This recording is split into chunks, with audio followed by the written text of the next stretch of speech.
I do not know how long Sugar Dolly slept by the cave where the brook started, but when she awoke, there at her side, underneath the water plant, sat a little brown dwarf, busily fishing for pearls.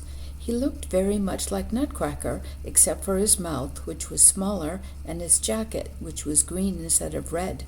"Good day, little lady," said the dwarf to Sugar Dolly, and Sugar Dolly, who was a polite little lady, said good day in reply.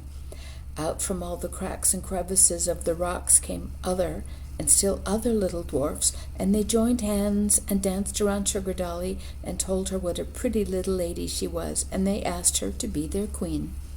"Have you seen my Nutcracker, a little dwarf in yellow trousers?" asked Sugar Dolly. Then all the dwarfs began shaking their little fists and stamping their little feet and scowling in a terrible rage. "Nutcracker was a wicked king," said one of the dwarfs.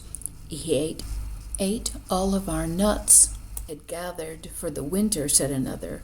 "He stole our bag of gold nuts," said a third, "and he threw them into the brook because he broke his tooth trying to crack one."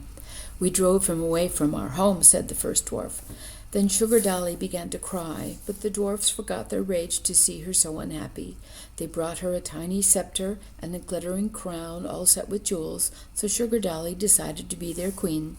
And Sugar Dolly was happier than she had been in a long time. The dwarfs found a fairy baker who brought her every morning jars of honey and sugar rolls and sweet, sweet cakes in his basket, all she could eat.